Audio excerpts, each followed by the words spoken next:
Hey SnowTrax YouTubers, welcome to another exclusive SnowTrax walk around just to get you salivating about what's going to happen this season on the snow.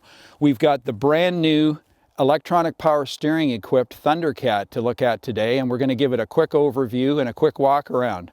So, what's the big news about the Thundercat this year? Well, the big news is the Thundercat is a crazy, stupid, fast snowmobile. That continues to be the news every year. But the big news for this year is electronic power steering. I wonder where they got that idea from. Anyway, Atac is offering electronic power steering on the Thundercat. And I can tell you that from the first time I sampled it, I was like pretty much shocked at how much boost it has. Moving it in and out of our trailer or on an icy surface, we're on the lake now, and you get at the carbides so they're just touching down on the ice. You can steer this with two baby fingers. It has a lot of boost at low speed, but then the boost tapers off as you accelerate and as you go faster. And of course, there's nobody who would want that much boost at say 120 kilometers or 70 miles an hour. It would be way too twitchy. So it's a good design, and it's a high-tech design. Whether or not you're going to quantify it as value, it's going to be up to you when you try one of these out. I can tell you that, these are big snowmobiles. These turbos are big, and there's considerable weight here, and anything on a long day's ride that helps reduce rider fatigue, I'm all about that. And I think that that's what riders are going to find with the EPS. Certainly moving it around in the parking lot, or when you're getting into a motel parking lot, or you're getting into your trailer, is a lot easier with the EPS, because it just doesn't get that situation where you got to lean on it and reef the bars. It just powers. So it's a good setup. It works really well in concert with Atac's revised front end. So this is like 2 years ago. Atac raised the lower A-arm on the spindle up a bit, and then rejiggered the front arm, the sliding front arm's location in the tunnel, so that it would have more progressive turn-in, but more importantly, a lot less understeer. These chassis Procross have been known for a lot of push, unless you just go the whole deal and put a set of 6-inch carbides on it. But if you don't, there's quite a bit of understeer in this chassis, and it's not there now. They have effectively removed that from the equation. Okay, so that's the front end. Let's talk about the rear skid. Hey, this is the familiar floating front arm skid from Atac. So the front arm slides back and forth. Some call it a sliding front arm, floating front arm, whatever you like. It's a 137-inch skid, and it should be. This thing has got way more power than it can get traction for without traction studs. And so we're going to be talking a bit about that this year on the show.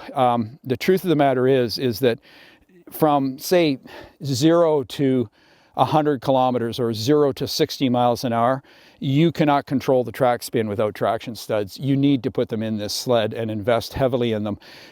From a control standpoint, from a safety standpoint, from a braking standpoint, but for beat your buddies down the lake, like, you only want to do roll-ons with this until you get a full set of traction studs. And I would say that would be a minimum of 3 per pitch, but more likely 4 on the middle belt. And so that's a lot of traction, but that's a lot of power. Okay, so that rear skid benefits from, and we'll just dive in head first, to the Atac system, which is very close to active suspension, except the active part of it is your brain. You select the active setting that you want. So for low, medium, or firm. And you've got the ability to adjust it quickly while you're on the fly. When you see terrain changing up ahead, you can adjust it. So we don't want you to confuse this with the Smart Shock system that's on the Skidoos. The Smart Shock system responds and has more sensors and accelerometers and reads the terrain and responds with valving changes, compression side valving changes, as you go over undulations and rough stuff in the trail. So that's the difference. This is kind of like manual active suspension, and Smart Shock is automatic active suspension. It's a Fox setup. It's a good setup. It's been around for a while. It works well. It's reliable. It provides real value if you're a hardcore trail rider and you're doing big miles, and if you got a sled like this, you're going to do big miles. It is worth the extra money on this. And truth is the expectation will be at resale time that it have full jam, that it have everything, the EPS and the Atac. So you want to consider that, because that will definitely affect your resale value. Okay, Arctic includes a bag here, which is big enough for a cache of pemmican and a drive belt. But I shouldn't be cynical, because it's there, and it's some storage, and everybody needs storage. Everybody needs the ability to carry some stuff with them these days, particularly in these COVID times when people are eating their lunch on the trail all the time. So it's good to have some semblance of storage there. Coming around to the handlebars and the handlebar switchgear, this is a new cluster 2 years ago. This controls everything, including the Atac. It's a very slick setup. One of the things that's a little odd is there's two ways to start this, and I'm going to start it for you, because I know you guys get so upset when we don't start these things up and you can't hear them. It's like it just ruined your whole day or something, and I desperately do not want to do that. So what we'll do is we'll start it up, but I'll show you how you can start it. You pull the kill switch up, you got to have the tether on, and there's the key. The key's got to be in the on position, and then you can roll the starter from there, okay, on the key.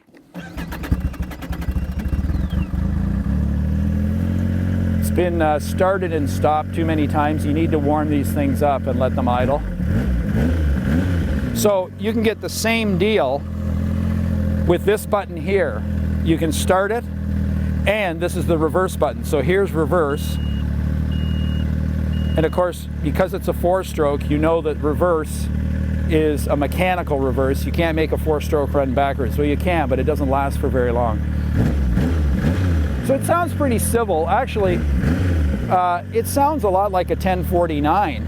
It's not a 1049, it's a 998, and it has a big turbocharger on it. So I want to make this clear when we're talking about turbocharged motors. This engine has no turbo lag. There is no disappointment here. When this thing squeezes the belt and engages and takes off, when you whack the loud handle, stuff is going to happen, and it's going to happen like now. This is a fast snowmobile. And this and the SRX and the new Ski-Doo Mach-Z are actually in a new echelon of performance. I'm not kidding you. The power that's here, if you can get it to hook up, and if you've got studs, you know, you got to have arms like Lou Ferrigno to hang on to this thing. It is very, very fast and very powerful, and it's a great motor. You know, it's a Yamaha engine, and we all know that, so we haven't done some kiss and tell here. The truth of the matter is, these engines are bulletproof. I have so infrequently ever heard of a failure with one of these motors. They are strong, they're well put together, and they run for thousands and thousands of miles and kilometers. They're very, very reliable. Okay, from an ergonomic standpoint, one beef we've had at SnowTrax and SuperTrax has been the rider position. We feel like this needs plumping up more to get you up a little bit higher. I notice on this new Thundercat that the seat does feel markedly firmer, and I do feel like I'm sitting up a little higher.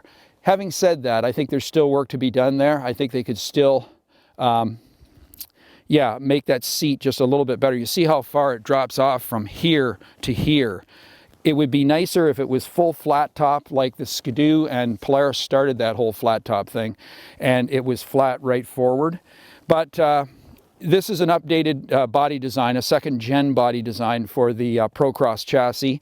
It's very appealing to the eye. It has way better fit and finish, way better quality of finish than the original Procrosses, which came out in 2012 and ran right through for, well, right through till the change of the decade. So you've got Fox Atac system, you've got EPS, you've got a hot rod motor, and you've got the coolest name in all of snowmobiling. I really think Thundercat is a great name, don't you? It's a fast snowmobile. It's a decent handling snowmobile. This wouldn't be my pick if I was going to go ditch banging. It might not be my pick if I was going to go on a ride in the woods on some tight and twisty trails. But if there's some room to stretch your arms and legs, if there's fire roads, if there's lakes to hone, yeah, this would be your weapon of choice right here. This is a very potent snowmobile that will not disappoint. I can almost say for sure that anybody who buys one of these, who's not like, I know you tuners and gearheads just laugh at 180 horse and have got boost controllers, and you know, you're getting 220 and 230. The guy who doesn't do that, who just wants to buy the fastest production snowmobile that money can buy, is not going to be disappointed. And so I give you my assurances. This is the real deal. This is bona fide. This is a great snowmobile.